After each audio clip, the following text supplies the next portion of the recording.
오늘 하나님 말씀은 창세기 12장 1절로 2절의 말씀입니다. 창세기 12장 1절로 2절의 말씀입니다.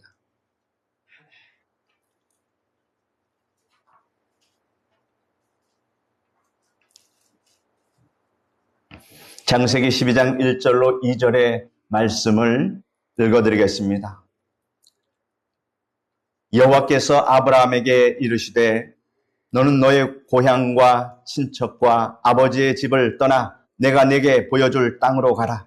내가 너로 큰 민족을 이루고 네게 복을 주어 네 이름을 창대하게 하리니 너는 복이 될지라. 오늘은 너는 복의 근원이 될지라, 이러한 제목으로 말씀해 드리겠습니다. 성도가 그리스도 예수 안에서 변화된 신분에 대하여 자각하지 못하고 성경에 분명히 계시된 성공적인 삶의 지혜와 원리를 소홀히 여기며 모든 성도에게 부여된 영광스러운 사명을 등한히 한다면 복을 받지 못하는 불행을 초래합니다. 그러므로 저는 성도 여러분에게 하나님의 백성으로 부름받은 사람의 신분과 또 생활 방법과 사명에 관해서 말씀드리겠습니다. 첫째로 우리는 하나님께로부터 복을 받은 사람이라는 것을 알아야 합니다. 우리가 하나님께로부터 복을 받은 사람이라는 증거가 무엇일까요? 그 증거는 성경이 말씀해 주시는 하나님의 말씀이 증거가 됨을 믿으시기를 바랍니다. 에베소서 1장 3절로 7절에 이렇게 말씀하고 계십니다. 찬송하리로다 하나님 곧 우리 주 예수 그리스도의 아버지께서 그리스도 안에서 하늘에 속한 모든 신령한 복을 우리에게 주시되 곧 창세전에 그리스도 안에서 우리를 택하사 우리로 사랑 안에서 그 앞에 거룩하고 흠이 없게 하시려고 그 기쁘신 뜻대로 우리를 예정하사 예수 그리스도로 말미암아 자기의 아들들이 되게 하셨으니 이는 그가 사랑하시는 자 안에서 우리에게 거저 주시는 바 그의 은혜의 영광을 찬송하게 하려는 것이라. 우리는 그리스도 안에서 그의 은혜의 풍성함을 따라 그의 피로 말미암아 속량 곧 죄사함을 받았느니라. 우리가 하나님께로부터 택함 받은 것은 하늘의 복을 이미 받았다는 증거입니다. 내가 복을 받았다는 증거는 하나님이 나를 자녀로 택해 주셨다라고 하는 이 증거보다 더 확실한 증거는 없습니다. 성부 하나님께서 창세전에 우리에게 복을 주시려고 여러분을 택하여 주셨음을 믿으시기를 바랍니다. 성령 하나님께서는 우리를 그리스도 예수 안으로 불러주셨습니다. 그리고 성자 예수님께서 십자가 위에서 보배로운 피를 흘려주심으로 그 보배로운 피로 우리가 죄사함을 받고 구원을 얻어 하나님의 자녀가 되었습니다. 우리는 하나님께로부터 이러한 복을 받았다는 사실을 깊이 자각해야 합니다. 어떤 사람이 얼굴에 점을 가리키면서 이 점은 복점이니까 절대 수술하지 마십시오, 이렇게 말하면 그 사람은 그것을 복점으로 알고 아주 보물처럼 평생을 간직합니다. 여러분, 사람의 외모에 또 혈통에 복이 있다고 생각하지 마십시오. 아무리 복이 있어도, 아무리 복이 있는 외양을 갖추어 있을지라도 그가 예수님 안에 거하지 않으면 그는 지옥에 떨어지므로 복 있는 사람이 결코 되지 못합니다. 복은 하나님께로부터 부어지는 것임을 믿으시기를 바랍니다. 아브라함은 갈대아 우르에 살았는데 그곳은 우상 숭배가 만연한 곳이었습니다. 그런데 하나님께서 우상을 섬기는 그곳에서 아브라함을 택하고 부르셨습니다. 아브라함의 공로가 전혀 있을 수가 없습니다. 그의 아버지 또한 우상을 만드는 그러한 일을 하였는데 그의 아들인 아브라함이 무슨 공로가 있어서 하나님께 택함을 받았겠습니까? 우리 또한 이렇게 택함 받은 것은 저나 여러분이나 무슨 특별한 공로가 있어서 택한 것이 아니라, 받은 것이 아니라 하나님의 전적인 은혜로 하나님께 택함 받았다는 이 사실을 여러분 꼭 믿으시기를 바랍니다. 이것이 복에 대한 확실한 증거입니다. 창세기 12장 1절에 너는 본토 친척 아비 집을 떠나 내가 네게 지시할 땅으로 가라. 하나님께서 이렇게 명령하십니다. 하나님의 부르심은 불가항력적입니다. 아브라함은 그 부르심에 항거하지 못했습니다. 아브라함은 일어나 하나님께서 지시하는 곳으로 갔고 하나님께서는 아브라함을 끝까지 인도하셔서 젖과 꿀이 흐르는 가나안 땅으로 들어가게 하셨습니다. 성경에 아브라함은 하나님을 믿고 순종해 복받은 사람이라고 했으므로 우리도 하나님을 믿어 순종함으로 복받은 사실이라는 것이 확실합니다. 우리는 이러한 사실을 깊이 깨닫고 자부심을 가져야 될 줄 믿습니다. 둘째로 하나님께로부터 복을 받은 사람은 하나님의 말씀을 쫓아 순종과 믿음으로 살아갑니다. 순종과 믿음, 이것이 핵심입니다. 세상 사람들은 성공적인 삶을 살기 위해서, 성공적인 삶의 지혜를 얻기 위해서 현인들을 찾아갑니다. 철학을 배우기도 하고 성공한 사람들의 그 성공담을 듣기를 좋아합니다. 그러나 우리 성도들은 그 지혜를 다른 데서 찾을 필요가 없습니다. 성경에는 모든 하나님의 지혜가 있음을 여러분 믿으시길 바랍니다. 성경은 하나님으로부터 복받은 사람들이 성공적인 삶을 살 수 있는 지혜를 가르쳐주고 있습니다. 그러면 우리는 어떻게 해야 성공적인 삶을 살 수 있을까요? 먼저 순종의 지혜를 활용할 때 성공적인 삶을 살 수 있습니다. 순종, 하나님 말씀에 순종하는 지혜가 있어야 합니다. 아브라함은 하나님의 말씀에 전적으로 순종했습니다. 그는 하나님께서 말씀하시자 갈 바를 알지 못했지만 장차 기업으로 받을 땅을 향하여 나아갔으며 독자 이삭을 번제로 드리라고 할 때 어떻게 했습니까? 철저하게 순종했습니다. 하나님께 묻고 그 이유를 따지지 않았습니다. 이것이 순종입니다. 이해가 되지 않아도 그 말씀을 따르는 것이 순종임을 아시기를 바랍니다. 이와 같이 아브라함이 전폭적으로 하나님의 말씀에 순종했기 때문에 하나님께서 언제나 그를 성공하게 만들어주셨다라고 하는 사실입니다. 예수님께서 가나의 혼인 잔치집에서 물로 포도주를 만드셨습니다. 이것은 예수님께서 행하신 첫 번째 기적이었습니다. 예수님께서 초대받아간 혼인 잔치집에 예상외로 손님이 많이 찾아왔습니다. 주인이 어느 정도 잔치를 치를 음식을 준비하는데 예상외로 많이 왔으니 당황할 수밖에 없습니다. 그래서 잔치 도중에 그만 포도주가 다 떨어지고 말았습니다. 흥이 깨질 판입니다. 신랑 신부가 난처하게 됐습니다. 이 사정을 알게 된 예수님의 어머니인 마리아가 예수님께 포도주가 떨어졌다고 말합니다. 그러자 예수님께서 여자여 나와 무슨 상관이 있나이까? 내 때가 아직 이르지 아니하였나이다 라고 말하였습니다. 때가 되지 않았다고 하니 기다릴 필요가 있는 것입니다. 그러나 마리아는 하인을 불러 예수님께서 무슨 말씀을 하시든지 그대로 하라고 일러주었습니다. 그 집에는 큰 돌 항아리 6개가 있었습니다. 조금 후에 예수님께서 하인들에게 항아리를 가리키며 이곳에 물을 가득 채우라고 말씀하셨습니다. 하인들의 항아리 아구까지 물을 가득 채웠습니다. 그러자 예수님께서는 이번에는 하인들에게 물을 떠서 연회장에게 갖다 주라고 명령하십니다. 하인들은 예수님께서 시키는 대로 물을 떠서 연회장에게 갖다 주었습니다. 그 포도주를 맛본 연회장이 신랑을 불러서 말하기를 사람마다 먼저 좋은 포도주를 내고 그리고 취한 후에는 질이 낮은 것을 내는데 그대는 지금까지 이렇게 좋은 포도주를 많이 간직해 두었다라고 극구 칭찬을 합니다. 물이 어느새 변해서 최고의 포도주로 변해 있었던 것입니다. 이로 인해 잔치집의 분위기는 더욱더 흥겨워졌습니다.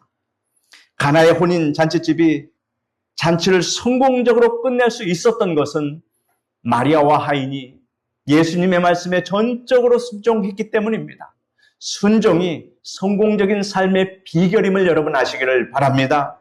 예수님께서 제자들을 데리고 길을 가실 때에 태어날 때부터 소경이었던 사람이 있었습니다. 얼마나 힘들었겠습니까?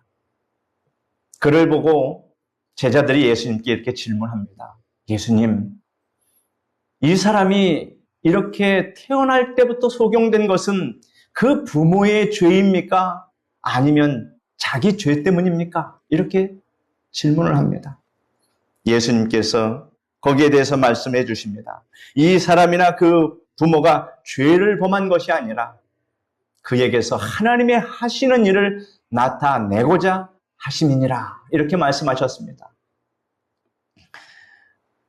그리고 땅에 침을 뱉어서 진흙을 이겨서 소경의 눈에 바르셨습니다. 그리고는 소경에게 실로암 못에 가서 씻으라 이렇게 말씀하십니다. 소경은 예수님의 말씀에 묵묵히 순종했습니다. 그는 우리 부모님이 나의 눈을 뜨게 하려고 그동안 온갖 약을 다 써봤지만 낫지 않았는데 그 더러운 진흙을 눈에 바르고 실로암 못에 가서 씻는다고 낫겠습니까? 이러한 질문을 하지 않았다라는 사실입니다. 이것이 우리 상식에 준하는 질문할 수 있는 그런 말이었는데 그걸 안 했다라고 하는 것입니다. 그가 예수님의 말씀에 순종하여 실로암 못에 가서 두 눈을 씻자 태어날 때부터 보지 못했던 눈이 뜨여서 환히 볼 수 있게 되었습니다. 이처럼 소경이 눈을 뜨고 볼 수 있게 된 것은 순종의 결과였습니다. 그러므로 오늘날 여러분도 하나님의 말씀에 전폭적으로 순종할 때 성공적인 삶을 살 수 있음을 믿으시기를 바랍니다. 순종은 성공적인 삶을 살게 하는 지혜가 됩니다. 그 다음 여러분이 믿음의 지혜를 활용할 때 성공적인 삶을 살 수 있습니다. 믿음의 지혜, 믿음이 필요합니다. 히브리서 4장 2절로 3절에 그들과 같이 우리도 복음 전함을 받은 자들이나 들은 바 그 말씀이 그들에게 유익하지 못한 것은 듣는 자가 믿음과 결부시키지 아니함이라. 이미 믿는 우리들은 저 안식에 들어가는도다. 그가 말씀하신 바와 같으니 내가 노하여 맹세한 바와 같이 그들이 내 안식에 들어오지 못하리라 하셨으나 세상을 창조할 때부터 그 일이 이루어졌느니라 말씀하십니다. 하나님께서 안식에 대해 약속의 말씀을 주셨어도 그 약속의 말씀을 믿지 아니하면 구원을 얻지 못합니다. 안식에 들어가지 못합니다. 염려와 근심으로 짓눌리고 밤잠을 못 자고 불안과 공포로 마음속에 회오리바람이 일어나는 것은 하나님의 말씀을 믿지 않기 때문입니다. 염려와 근심과 두려움에 대한 처방이 성경의 약속으로 이미 주어졌습니다. 그 때문에 하나님의 약속의 말씀을 읽고 철저히 믿으면 평안과 기쁨의 안식에 들어가게 되는 것입니다. 믿음은 성공적인 삶을 살게 하는 지혜입니다. 광야에 나온 이스라엘 백성들은 지혜롭지 못했습니다. 그들은 하나님의 복을 받은 택함 받은 민족이었습니다. 하나님께서는 이스라엘 민족을 여러 민족 가운데서 택하시고 부르셨습니다. 그들은 광야에서 하나님께로부터 제사와 예법을 배웠습니다. 그들은 짐승을 잡아 피를 흘리는 제사를 드렸으며 이를 통해 예수 그리스도의 십자가의 구속의 은총을 계시받았으며 예수님의 구속의 은총을 체험한 실로 복받은 민족입니다. 그러므로 그들이 광야에서 하나님의 말씀에 순종하고 철저히 믿었더라면 젖과 꿀이 흐르는 가나안 땅에 들어갔을 것입니다. 40세 이상의 사람들은 아무도 들어가지 못했습니다. 여호수아와 갈렙을 제외한 그 사람들은 가나안 땅을 밟아보지 못했습니다. 만나를 먹으면서도 불평하고 물이 없다고 불평하고 여리고성을 보고 두려워 그 땅을 너희에게 주리라 하신 하나님의 약속도 믿지 않았습니다. 이 일에 대해 성경은 다음과 같이 기록하고 있습니다. 히브리서 3장 18절로 19절에 하나님이 누구에게 맹세하사 그의 안식에 들어오지 못하리라 하셨느냐 곧 순종치 아니하던 자에게가 아니냐 이로보건대 저희가 믿지 아니하므로 능히 들어가지 못한 것이라 라고 말씀하고 계십니다. 믿지 아니하므로 들어가지 못했다. 눈앞에 보이는 상황은 참으로 불가능한 막막한 상황일지라도 이 상황을 극복할 수 있는 것은 바로 하나님이 주신 약속의 말씀, 그것을 믿는 믿음이었다라고 하는 것을 성경은 우리에게 말씀하고 있습니다. 여러분, 이러한 여리고성과 같은 인생에 큰 문제가 있을 때에 육신의 눈으로 보지 마시고 영의 눈으로 보셔서 약속의 말씀을 믿음으로 받으시고 순종하셔서 넘어가시고 여리고성을 무너뜨리시는 여러분 되시기를 바랍니다. 이러므로 우리가 순종과 믿음으로 살아가면 반드시 하나님께서 우리 앞길을 인도해 주시고 안식을 얻게 해 주십니다. 하나님께서 함께 하신다는 것은 여러분 삶에 있어서 가장 큰 자원입니다. 하나님께서 함께 하시는 것이 얼마나 중요한지 성경은 강조해서 우리에게 말씀해 주십니다. 내가 과연 너희를 버리지 아니하고 과연 너희를 떠나지 아니하리라 말씀하십니다. 그러므로 그리스도 예수 안에 있는 여러분은 복받은 사람답게 순종과 믿음의 지혜를 활용함으로써 인생을 성공으로 장식하시기를 바랍니다. 셋째로 하나님께로부터 복받은 사람은 이 세상에서 복의 근원이 되어야 할 사명이 있습니다. 여기에서는 여러분의 사명을 말씀하고 있습니다. 여러분 자신이 복의 근원이 되라는 말씀입니다. 여러분은 하나님께로부터 복을 받은 것으로 끝내지 말고 받은 복을 나누어 주라는 것입니다. 강물은 바다로 흘러가면서 대지의 물을 공급하여 숲을 이루고 또 오곡백과를 물을 있게 하고 사람들에게 고기도 제공합니다. 이와 마찬가지로 여러분도 여러분이 받은 복을 부모와 형제와 자녀와 이웃으로 흘러가게 함으로 여러분의 삶이 복의 근원이 되게 해야 합니다. 그러면 어떻게 해야 복의 근원이 되는 삶을 살 수 있을까요? 먼저 성도다운 생활의 본을 보여야 합니다. 쉽지 않은 말씀입니다. 성도다운 삶으로 생활의 본을 보여야 합니다. 사도 바울은 설교로 사람들에게 복을 주었을 뿐만 아니라 생활에서 은연중에 자기 스스로 본을 보임으로 복의 근원이 되었습니다. 성경에 이렇게 기록되어 있습니다. 사도 바울이 말하기를 사도행전 20장 33절로 35절에 내가 아무의 은이나 금이나 의복을 탐하지 아니하였고 여러분이 아는 바와 같이 이 손으로 나와 내 동행들이 쓰는 것을 충당하여 범사에 여러분에게 모본을 보여준 바와 같이 수고하여 약한 사람들을 돕고 또 주 예수께서 친히 말씀하신 바 주는 것이 받는 것보다 복이 있다 하심을 기억하여야 할지니라 라고 말씀하고 있습니다. 사도 바울은 주는 자가 받는 자보다 복이 있다는 것을 웅변적인 설교로서 가르치는 것이 아니라 몸소 실천함으로 본을 보였습니다. 그는 그의 손으로 수고하여 얻은 수익으로 동료들의 쓸 것을 공급했으며 사람들의 금이나 의복을 탐내지 않았습니다.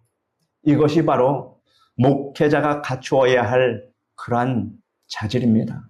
이것이 없으면 안 됩니다. 하나님께서 기뻐하지 않습니다. 그럼에도 불구하고 그는 모든 것이 하나님께로 공급받아 풍성했습니다. 사도 바울은 주는 자가 받는 자보다 복이 있다는 사실을 행동으로 본을 보여준 사람입니다. 바울은 그의 제자 디모데에게 이렇게 편지했습니다. 오직 말과 행실과 사랑과 믿음과 정절에 대하여 믿는 자에게 본이 되라 말했습니다. 자신이 본이 되어 있게 자기의 제자에게도 이렇게 권면할 수 있는 것입니다. 우리도 이와 같이 말할 수 있어야 합니다. 모범적인 생활이 끼치는 가마력은 매우 큽니다. 어느 목사님이 열심히 있는 그 믿음에다가 신앙적인 교양이 풍부한 집사님을 만나게 됐습니다. 그 집사님은 대인관계가 아주 원만하며 조직과 모임에서도 아주 일도 능숙하게 잘 처리했습니다. 한 번은 목사님이 그 집사님에게 집사님은 하나님 보시기에 아름다운 신앙을 가진 데다 훌륭한 신앙의 교양까지 갖추었습니다. 라고 말씀드리자 집사님의 얼굴이 붉어지면서 이렇게 말하는 것이었습니다. 목사님, 과찬입니다. 그러나 제게 조그마한 칭찬거리라도 있다면 그것은 저의 어머니 덕분입니다. 저희 어머니는 내성적이고 성격이 온유하셨습니다. 우리가 자랄 때 큰 소리치는 법이 없으셨고 우리에게 이것저것 하라고 말씀하신 적도 없으셨습니다. 언제나 조용한 분이셨습니다. 그러나 어머니가 주의 종을 섬기는 모습, 교회 생활에 봉사하시는 모습, 예배 드릴 때의 모습은 저의 뇌리에 깊이 박혀 있어서 지난날 어머니가 하시던 대로 오늘 제가 하고 있는 것입니다. 어머니의 신앙 태도가 무언중에 딸에게 본이 되어 딸이 열심히 있는 믿음과 신앙적인 교양으로 교회에 덕을 끼치게 되었다는 것입니다. 바울이 디모데에게 보낸 편지에 내가 밤낮 간구하는 가운데 쉬지 않고 너를 생각하여 청결한 양심으로 조상적부터 섬겨오는 하나님께 감사하고 내 눈물을 생각하여 너 보기를 원하면 내 기쁨이 가득하게 하려 함이니 이는 내 속에 거짓이 없는 믿음이 있음을 생각함이라. 이 믿음은 먼저 내 외조모 로이스와 내 어머니 유니게 속에 있더니 내 속에도 있는 줄을 확신하노라 라고 말합니다. 디모데에게 거짓이 없는 순수하고 아름다운 믿음이 있었습니다. 이러한 디모데가 보고 싶어 바울은 밤낮으로 기도하기까지 했습니다. 그런데 디모데의 믿음은 어디서 나온 믿음이냐? 그의 외할머니와 어머니에게서 전수받은 믿음이었다라고 하는 사실입니다. 외할머니와 어머니가 보인 신앙의 본이 디모데에게 깊은 감화를 주어 디모데를 바울의 훌륭한 조력자요 동역자가 되게 했으며 젊은이로서의 또 교회 감독일을 훌륭하게 해내게 했습니다. 이러므로 여러분도 신앙생활에서 좋은 본을 보임으로 복의 근원이 되시기를 바랍니다. 그 다음 복의 근원이 되는 삶을 살면 성도들을 위해서 헌신해야 합니다. 여러분은 기도로서 복의 근원이 될 수 있습니다.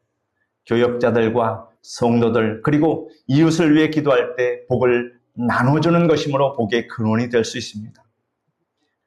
가끔 저는 목사님을 위해 매일 기도합니다 라고 말씀하시는 성도님을 만나는데 그런 말을 들으면 얼마나 힘이 되고 감사한지 모릅니다. 저도 아침마다 권사님, 구역장님, 집사님, 성도들을 위해 기도하는데 기도로 여러분에게 복을 흘려 보낼 수 있음을 큰 기쁨과 보람으로 삼고 있습니다. 교역자에게 이것보다 더 큰 보람과 기쁨이 어디 있겠습니까? 또한 여러분은 물질을 드림으로 복의 근원이 될 수 있습니다.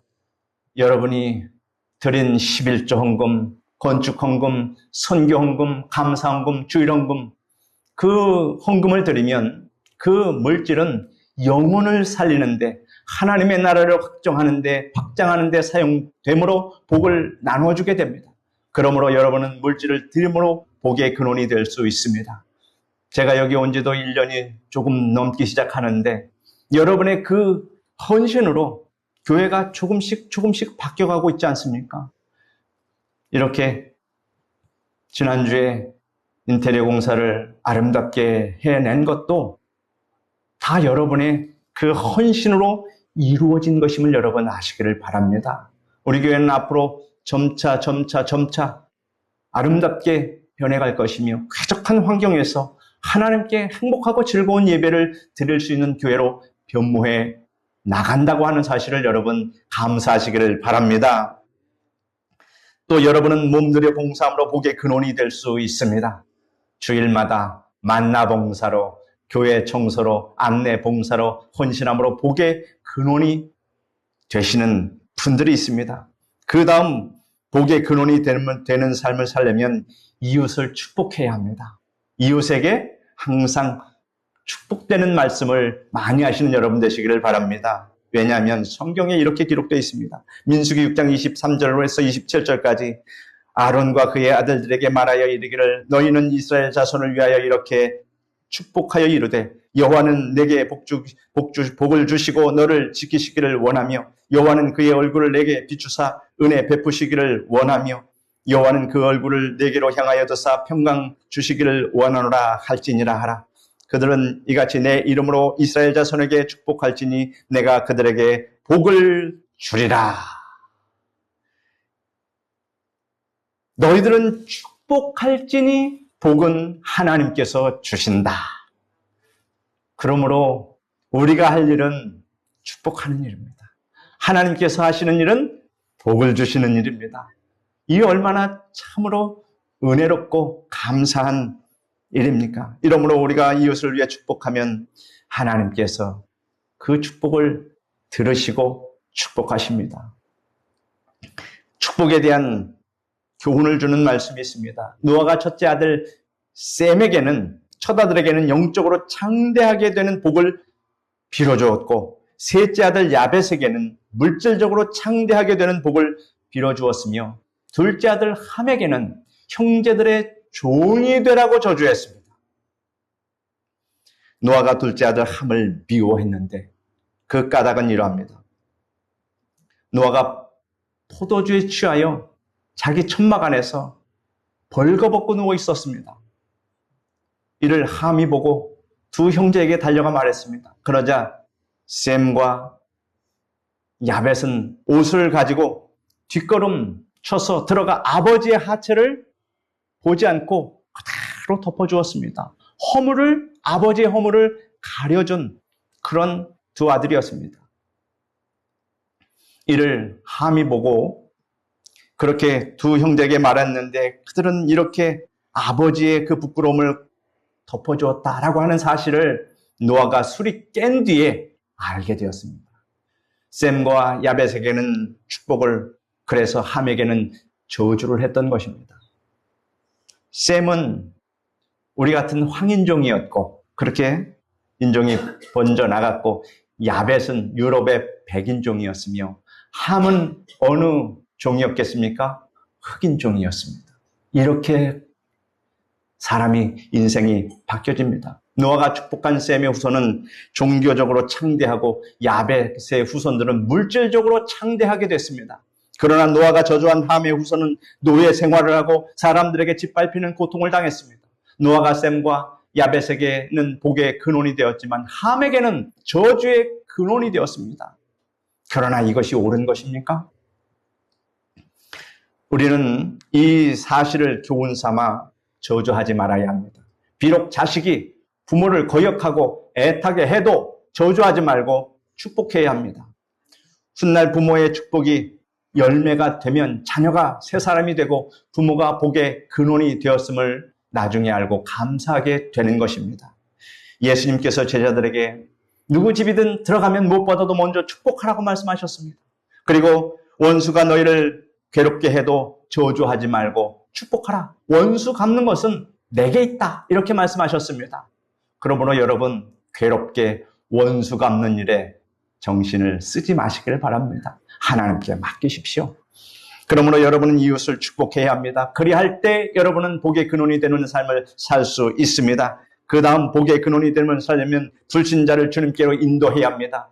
여러분이 불신자를 예수님께로 인도하여 그가 구원을 받고 복 받은 사람이 되면 여러분은 복의 근원이 되는 삶을 사는 것입니다. 그러므로 여러분은 때를 얻든지 못 얻든지 사람들에게 복음을 전하시기를 바랍니다. 여러분이 전한 복음이 계기가 돼서 어떤 사람이 교회에 다닌다고 생각해 보십시오. 얼마나 마음에 기쁨이 넘치겠습니까? 그 또한 기쁨이 넘치고 나 또한 기쁨이 넘치고 하나님께서 신령한 기쁨을 우리에게 주십니다. 우리 사랑하는 성도 여러분, 여러분은 그리스도 예수 안에서 하나님의 복을 받은 사람입니다. 누가 뭐라고 말해도 상관할 바가 아닙니다. 여러분은 성부 하나님께서 택하시고 성자 예수님께서 구속하시고 성령 하나님께서 부르셔서 복 받은 사람이 되었으므로 따라 말씀해 보십시오. 나는 복 받은 사람이다. 다시 한번. 나는 복 받은 사람이다. 이 말씀을 확신하시기를 바랍니다. 그리고 복 받은 사람답게 하나님의 말씀을 쫓아 순종과 믿음으로 사십시오. 그러면 하나님께서 여러분과 함께 하시고 여러분의 삶을 성공적으로 하나님께서 이끌어 주십니다. 이 설교를 듣는 여러분은 신앙 생활에 본을 보이고 성도들을 위해 헌신하고 이웃을 축복하고 불신자들을 주님께로 인도함으로 복의 근원이 되는 사명을 다하시기를 주님의 이름으로 축원합니다. 기도하겠습니다. 거룩하신 하나님 아버지 감사합니다. 하나님께서 이처럼 사랑하여 주셔서 우리는 하나님께 택함받고 복받은 사람이며 또한 복받은 사람답게 믿음과 순종으로 살며 또한 복의 근원이 되는 삶을 살 수 있도록 말씀을 주시니 감사합니다. 그러므로 하나님께서 주신 이 귀한 직분을 우리가 잘 감당하여 하나님께 칭찬과 면류관을 받는 우리 모두가 다 되게 하여 주시옵소서. 예수님의 이름으로 기도드립니다.